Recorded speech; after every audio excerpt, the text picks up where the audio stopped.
create an organization, global, to create bridges for young people that I didn't have to work on. Believing in humanity, but with action, and saying we must hold ourselves accountable and we must do better. We must do better. Comment regarde-t-on le monde aujourd'hui et qu'est-ce qu'on veut qu'il devienne? Comment est-ce qu'on l'imagine?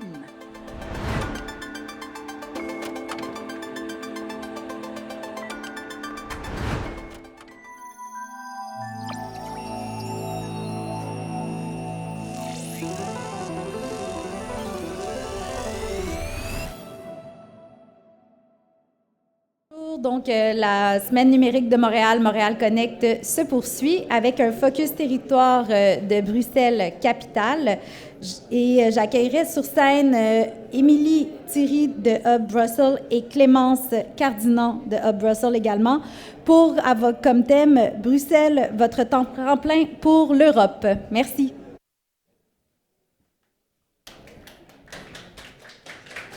Tout bien? Merci. Alors bonjour, donc bienvenue à notre focus territoire Bruxelles-Capitale. Donc je m'appelle Clémence Cardinal, je travaille au consulat de Belgique et ma mission est d'aider les entreprises bruxelloises à venir s'exporter au Québec et inversement d'aider les entreprises québécoises à aller s'installer à Bruxelles. Donc pourquoi choisir Bruxelles ? Donc située effectivement au cœur de l'Europe, notre région offre un accès rapide à un marché de plus de 500 millions de consommateurs et à plus de 60% du pouvoir d'achat européen, accessible en moins d'une journée de transport. Donc effectivement, on peut se rendre à Rome, à Londres ou à Paris assez rapidement, en une journée. Bruxelles est aussi un carrefour institutionnel et économique unique. Il y a plus de... Alors, j'ai bien sûr oublié de passer les slides, ça c'était une évidence. Donc voilà, en fait je vais me mettre debout parce que sinon ça ne va pas le faire. Voilà.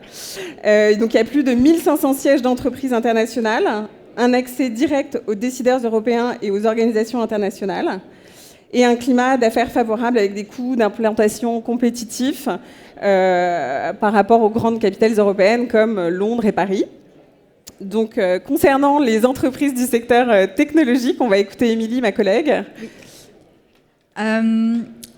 En quelques mots, Bruxelles vise à s'imposer comme un pôle technologique qui allie effectivement au cœur de l'Europe un écosystème innovant, un accès, une proximité institutionnelle et un grand vivier de talents multilingues. C'est évidemment la capitale de l'Europe, comme je le disais, avec un accès aux institutions européennes, mais donc aussi au financement de l'Union européenne, ce qui a permis le développement de plus de 2000 sociétés tech et dont un tiers de start-up, avec une forte concentration d'emplois qualifiés.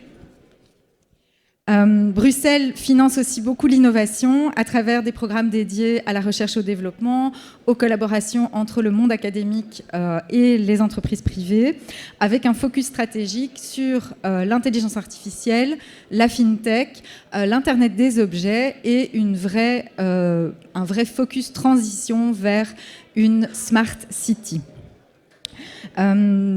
L'environnement collaboratif et l'infrastructure numérique de la région bruxelloise sont renforcés par les nombreux accélérateurs, incubateurs, espaces de coworking, clusters et autres initiatives collectives de la région. Tout ça combiné aide Bruxelles et fait de Bruxelles un véritable hub incontournable en Europe. Pour le tableau général, vous avez les informations. On va maintenant céder la parole aux entreprises. Oui, alors on accueille tout de suite François Fripia de Demute, donc qui est spécialisé dans le son. Bonjour. Bonjour. Oui, je suis dans le domaine du son, alors évidemment ça fait mauvais genre de ne pas avoir le micro qui ne fonctionne pas.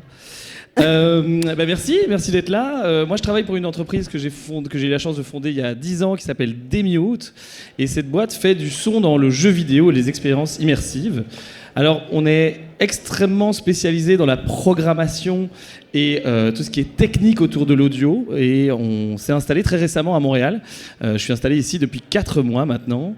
Donc, j'ai une équipe de 10 personnes à Bruxelles. Et l'enjeu, comme on avait de plus en plus de clients internationaux, c'était de s'internationaliser. Donc, 60% de notre chiffre d'affaires était fait aux États-Unis l'an dernier. Et du coup, c'est assez logique de venir ici, puisque c'est aussi un pôle énorme au niveau du jeu vidéo. Et on est ravis, moi ça fait 4 mois que je suis là, de constater qu'il y a des collaborations qui se mènent. Moi j'avoue qu'en tant que petit Belge, petit Bruxellois, on regarde le grand frère québécois, parce que, en se disant, ouh là là, il y a quand même beaucoup d'innovations, beaucoup de choses à faire. Et je suis ravi dans les temps ici de voir qu'il y a des choses, il y a des innovations qu'on a à apporter et des partenariats à créer. En parallèle de ça, en étant ici, je m'inspire beaucoup de tout ce qui est expérience immersive. Le Québec est très fort en termes de création d'installations interactives dans l'espace public, et je pense que ça permet de pouvoir mettre les gens ensemble. On le sait, hein, on est de plus en plus dans un monde clivé, dans un monde séparé, et que je pense que ça a beaucoup de sens de pouvoir participer à remettre les gens ensemble. Donc j'ai envie d'aussi pouvoir comprendre comment l'écosystème fonctionne ici, pouvoir ramener ces connaissances plus tard en Belgique et de créer des ponts entre le Québec et la Belgique. Ouais, outre ça, j'avais envie, parce que je sais que c'est pas un salon spécialement dédié aux jeux vidéo, donc je profite du temps de parole pour parler peut-être d'autres choses un peu plus générales. J'ai juste envie de dire à tout le monde que l'innovation, c'est pas seulement technologique, c'est pas seulement créatif, c'est potentiellement aussi managérial.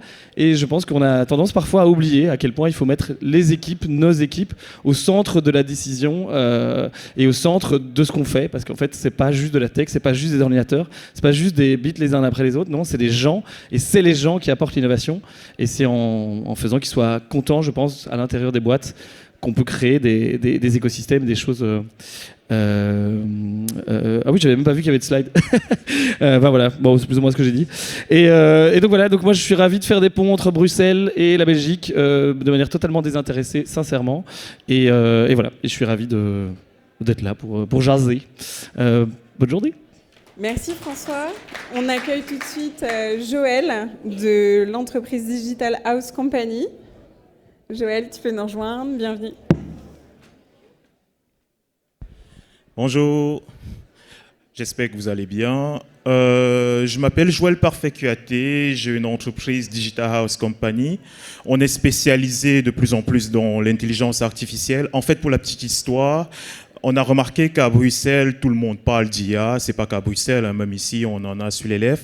Mais le problème, c'est que peu d'entreprises savent comment et que dit la réglementation sur le sujet et comment l'adopter de manière efficacement dans l'entreprise et les organisations en général. Donc notre mission depuis déjà 3 ans, c'est de pouvoir former à la fois et de pouvoir évangéliser et surtout donner des outils applicables avec des use cases bien définis dans différentes boîtes, et on s'est fixé un objectif de 25 000 organisations depuis 3 ans.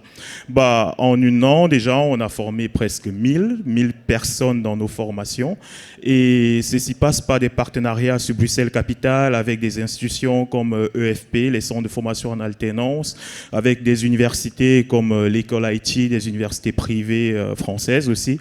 Et de plus en plus, on essaie de s'exporter vers Montréal, comme ici, vers le Luxembourg, avec des demandes sur mesure de formation et surtout l'audit et l'accompagnement après la formation.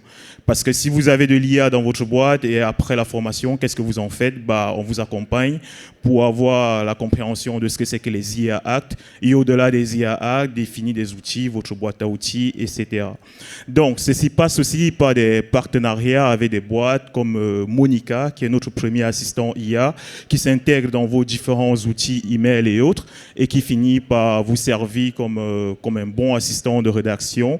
Notre outil Master Lead qui vous permet de la génération de leads assistés par IA. Et au-delà, on développe avec le secteur juridique Jurisys, qui est une IA qui utilise les données belges pour pouvoir permettre à tout citoyen d'avoir des réponses conséquentes. Donc, je suis fier d'être ici. J'aimerais qu'on se rencontre sur le stand pour des démos si possible et que des partenariats suivent son train. Merci. Merci Joël. On accueille Marine de Fomocène.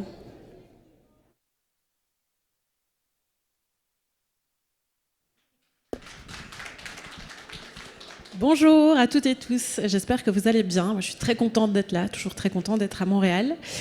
Aujourd'hui, je vais vous présenter Fomocène. C'est une société que j'ai cofondée avec mon associé Laure Hendrix. Et Fomocène a pour objectif de produire et d'accompagner la production d'expositions immersives. On a 2 pôles, un pôle service et un pôle production. Dans le pôle service, on accompagne des lieux de culture dans leur stratégie d'implémentation du numérique et de l'immersif. Et donc ça peut être de la curation, ça peut être du conseil technique, ça peut être de l'accompagnement sur des demandes de financement spécifiquement pour l'innovation. Et voilà, donc c'est vraiment ce pôle technique et ce pôle d'accompagnement et de service. Dans le pôle production, on produit nos propres expositions immersives. On en a produit une à Reset, qui est un lieu abandonné, qui est une occupation temporaire. Et donc, je vous laisse imaginer le challenge de production que c'était que de produire une exposition immersive dans un lieu abandonné, froid et sans électricité.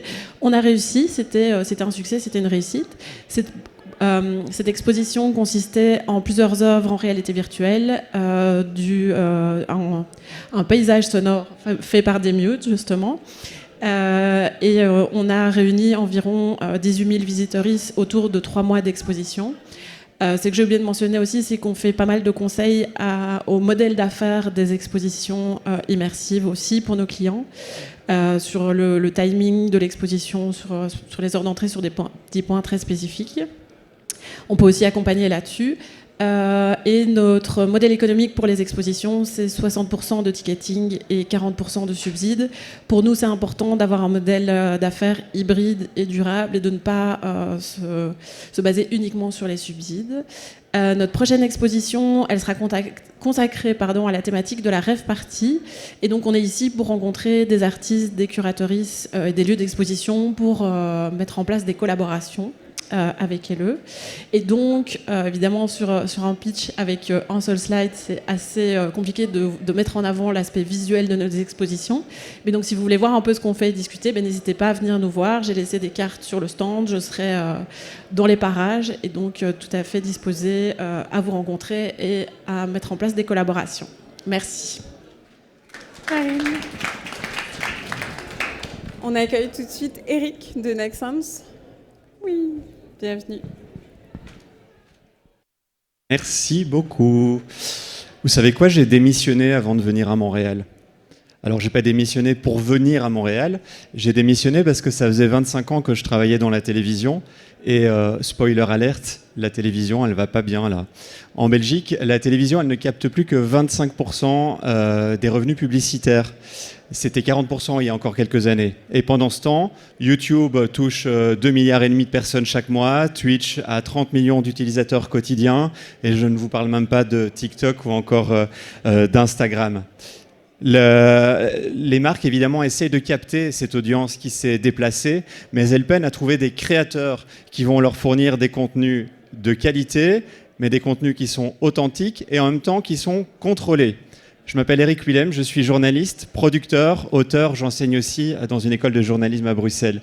Et mon objectif ici, c'est d'être une courroie de transmission entre les créateurs qui sont perçus un peu comme volatiles et les marques qui ont besoin d'être rassurées.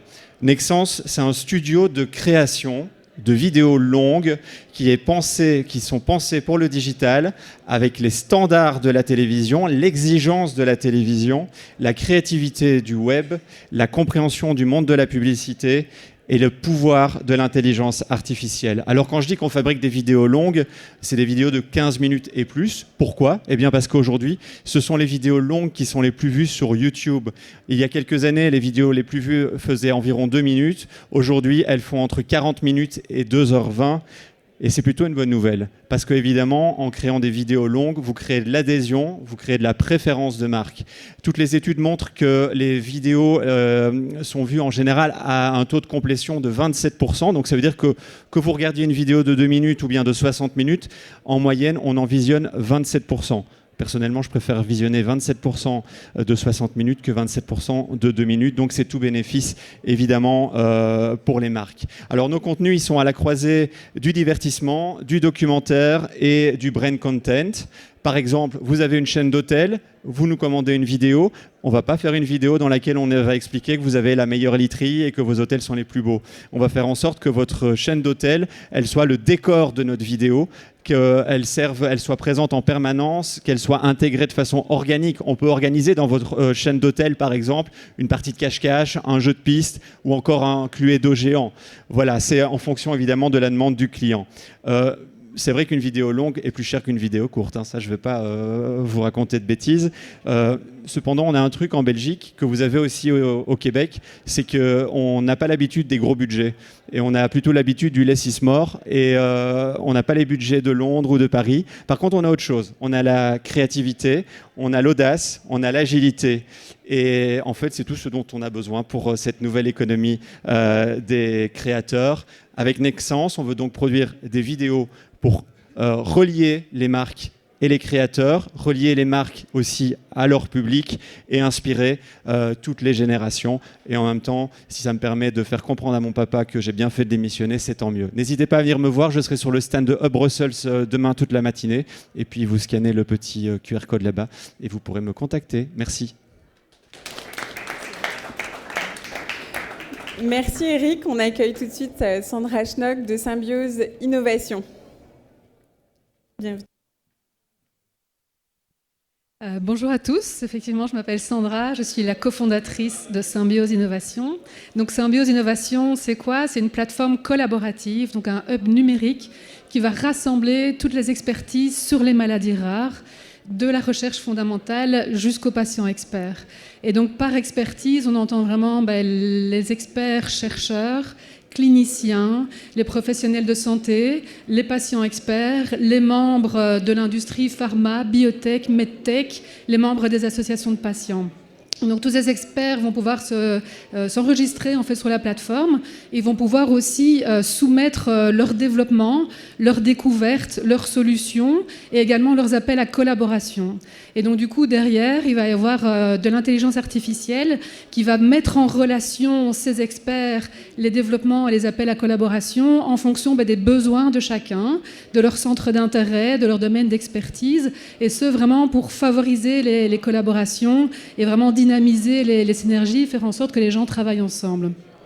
On se base sur les principes de la médecine translationnelle pour le faire, donc pour vraiment briser les silos de l'innovation, de la recherche jusqu'à l'application des connaissances.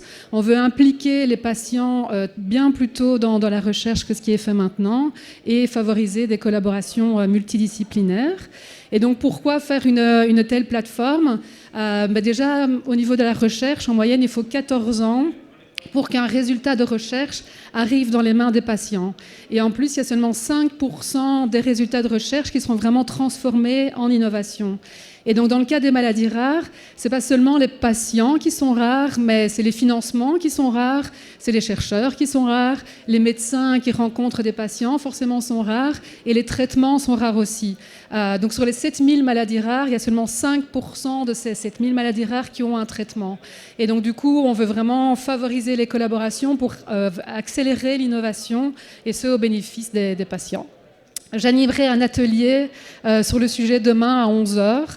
Donc, si vous êtes intéressé par le sujet, n'hésitez pas à nous rejoindre. Merci. Merci Sandra. On continue avec Margot de The Green Shot. Bienvenue Margot. Bonjour à tous. Donc, je suis Margot. Je travaille actuellement chez The Green Shot. Donc The Green Shot, on a plusieurs solutions logicielles, mais aujourd'hui la solution que j'aimerais vous présenter, c'est notre solution qui s'appelle Green Pro. Donc Green Pro, notre solution, le but c'est de faciliter le calcul de l'empreinte carbone pour les industries culturelles et créatives. On va aussi accompagner les entreprises dans leur transition durable. Donc Green Pro, notre solution, elle a vraiment deux objectifs. Elle va avoir un objectif environnemental, parce que grâce à notre solution, les entreprises, alors on parle par exemple d'événements, de production, de tournage, de festivals, elles vont pouvoir réduire leurs émissions carbone. On a des chiffres, elles réduisent de 20 à 35% leurs émissions carbone.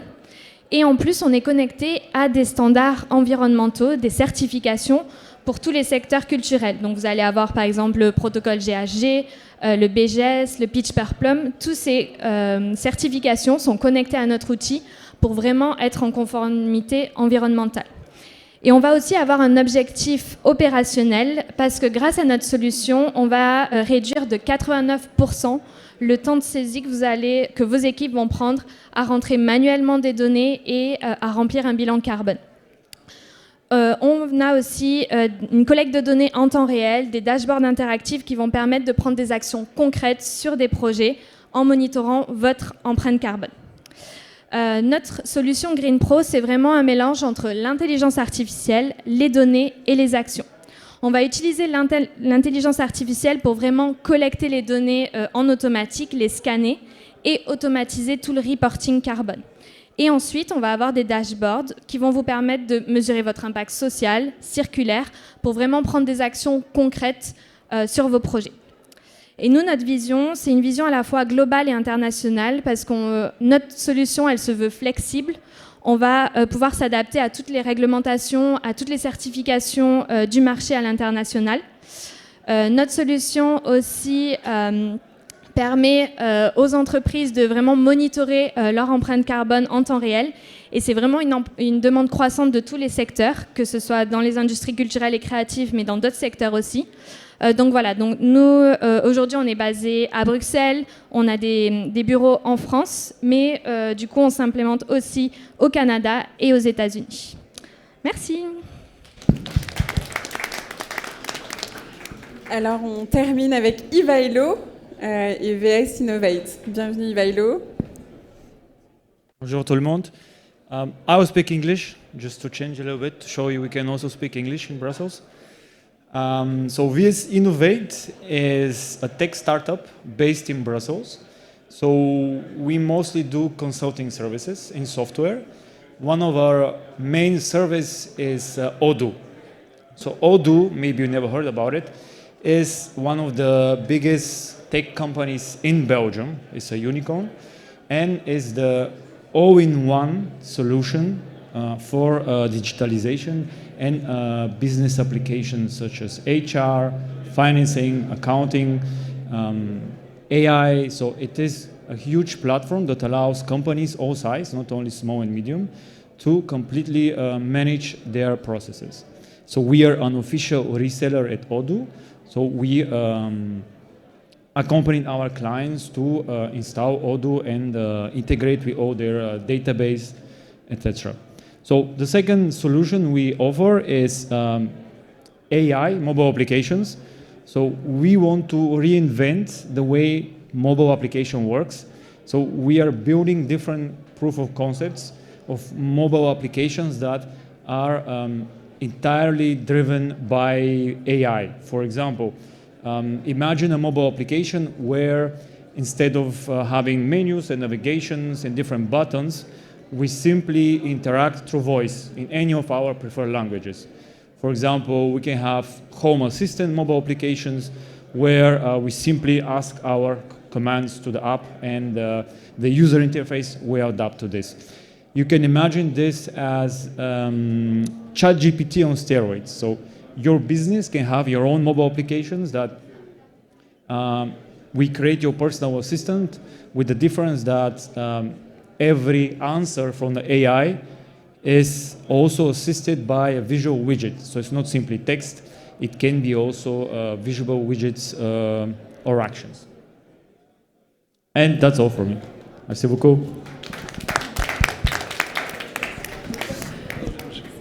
Alors, Émilie, effectivement, on voulait garder un petit temps de questions. Si jamais il y en a qui ont des questions pour nos entreprises, n'hésitez pas. C'est maintenant que vous pouvez bombarder de questions si jamais. Non, ça s'implantait aussi. Oui, on vous écoute. Alors attendez, je crois qu'on vous apporte un micro. Ouais. Oui, bonjour. C'est pas pour une entreprise en particulier, mais est-ce qu'à Bruxelles en général, c'est un environnement où on favorise le financement d'idées innovantes? Là, il y avait plusieurs personnes qui ont mentionné comme des nouvelles technologies. Donc est-ce que pour quelqu'un qui démarre Oui, start-up Oui, forcément, ma réponse, elle sera positive. Oui, en fait, on travaille avec des clusters spécialisés dans chaque secteur à Bruxelles. Et on a aussi et surtout un incubateur à Bruxelles pour aider les entreprises innovantes. Toi, dans ton secteur, effectivement, dans le cluster Play, je te laisse parler. Oui, il n'y a pas de souci. Oui, effectivement, on a pas mal d'outils qui existent au sein de l'agence Hub Brussels déjà. Et puis, on sert de courroie de transmission vers des outils de financement régionaux ou extra-régionaux au niveau de la Belgique, au niveau de l'Europe. Mais peut-être c'est une question qu'on peut relayer vers nos entreprises aussi, certaines qui ont... Voilà, je savais que... Je savais que c'était pour moi. Oui, enfin, moi, par exemple, effectivement, j'ai eu l'occasion de bénéficier d'un financement en recherche et développement pour un casque de réalité augmentée audio en 2019, donc qui était...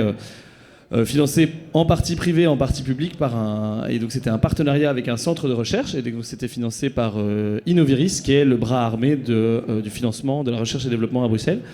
Et pour donner des chiffres, moi j'avais été financé à moitié du développement, c'est-à-dire à hauteur de 250 000 euros sur le projet. Et les autres 200 000 euros étaient financés dans le centre de recherche. Donc c'était une collaboration avec un centre de recherche et un partenaire industriel qui était nous.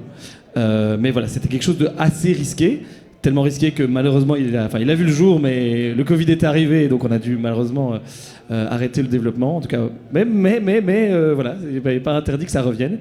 Mais voilà, il faut en tout cas clairement être dans le maillage aussi local, puisque c'est évidemment, comme toujours, l'idée c'est de pouvoir dynamiser les emplois locaux. Donc, ok. Merci François. C'est parfaitement correct. Est-ce qu'il y a d'autres questions? Tu voulais compléter, Émilie? Non, pas du tout. Non, ouais. Est-ce qu'il y a d'autres questions? Moi, j'ai une petite question pour nos entrepreneurs et entrepreneuses, puisqu'il nous reste encore quelques minutes. On a parlé de beaucoup de choses. On a parlé d'intelligence artificielle, d'innovation, de collaboration aussi. J'ai envie de demander à chacun et chacune, vous avez le temps de réfléchir pendant que je pose ma question, si vous deviez résumer l'environnement de l'entreprise à Bruxelles, ou la vie à Bruxelles en général, en un mot, lequel ce serait et peut-être pourquoi en très rapide. Donc Bruxelles en un mot et pourquoi. Je sais pas, qui veut commencer? Vas-y, Marine. Marine. Galanterie. Je sais que François va compléter sur cette partie-là, mais moi je voudrais dire une chose, enfin en mots ça va être compliqué, donc je vais dire un mot que je vais développer, pardon pour ça, c'est agilité. En fait on est une petite région avec assez peu de monde finalement, mais on se connaît tous et toutes assez bien et on travaille très bien les uns avec les autres, et donc on a une vraie capacité à créer, se transformer, se retransformer, et surtout travailler les uns avec les autres et accueillir des collaborations avec l'international. Et donc une fois que vous mettez un pied à Bruxelles, c'est assez facile de dérouler le fil et de connaître un peu tout le monde et de travailler avec tout le monde. Et surtout, alors moi je vais parler pour ma part ici, mais nous on a des valeurs de collaboration qui sont assez importantes pour nous, et donc on favorise les bonnes collaborations, les bonnes vibes comme on dit, et donc c'est important de collaborer avec des gens sur lesquels on s'aligne sur les valeurs, et donc une fois que les valeurs sont alignées, on collabore assez bien en écosystème. Moi, je voudrais dire humain. Je rebondis un peu sur ce que Marine vient de dire. C'est vrai que les gens se connaissent puisque Bruxelles, c'est une petite ville, une petite région, et humain parce que justement on fait de la place aux valeurs comme tu le disais. Humain aussi parce que moi je viens de démarrer, je disais que je viens de démissionner, donc je viens de démarrer, et c'est vrai que Hub Bruxelles en l'occurrence m'accompagne, mais surtout ils ont pris le temps de me questionner sur mes besoins et sur mes envies avant de me parler de business model, et voilà, je trouvais ça très important. Moi, le mot que je choisirais, c'est peut-être inspirant, parce qu'on est vraiment entouré de personnes, d'entrepreneurs, d'innovation. Et c'est vraiment un monde qui se renouvelle sans cesse. On a des nouvelles idées et ça nous permet toujours d'innover et d'avoir cet esprit aussi collaboratif, d'agile. Donc voilà, mon mot, ça serait inspirant. Merci. Ouais, pour moi, le mot, c'est international. J'ai rencontré beaucoup de personnes de beaucoup de pays différents, pas uniquement en Europe. On peut partager nos idées, nos cultures. Moi, je dirais réseau, parce que avec les bureaux de Hub Brussels, que ce soit à Bruxelles, à l'étranger, et puis au niveau de la ville de Bruxelles, il y a énormément en fait, de facilité à contacter, à se connecter en fait, aux gens. Et donc ça, forcément, c'est hyper précieux. Bon, ok. Moi, je vais résumer avec vos deux résumés. Je dirais international et réseautage, parce que à Bruxelles, pour tester un prototype, on est face à une Europe diversifiée. Dans une petite ville, on peut avoir des gens d'origine diverses. On peut avoir de très bons retours sur un produit qui s'adresse à une niche définie, sans pour autant aller tester dans un autre pays, sans passer... Bref, à Bruxelles, on a déjà cet écosystème qui permet d'aller très vite dans les tests. Et je dirais aussi réseau, parce qu'on est une petite ville, on se voit dans des meet-up, on se voit dans des clusters, comme le cluster software avec Brussels, et même au-delà, avec des missions économiques, parfois on se crée encore des liens entre nous. Et c'est ça qui permet de déployer nos prototypes encore plus loin et des vrais projets. Je pensais que tu m'avais oublié. Zut, je t'ai pas dit. Moi, évidemment, je plus sois pas mal de choses qui ont été dites, mais j'ai envie de dire le fun ou la fête. C'est chez nous, en fait, il y a moyen de faire du business sans se prendre au sérieux, et c'est aussi quelque chose qui, je pense, est similaire au Québec, et ça, c'est quand même vraiment cool. Donc voilà, donc continuons à faire ça, à faire du business et à faire la fête. Donc merci à tous. Juste, on vous a marqué les quelques rendez-vous bruxellois à ne pas manquer.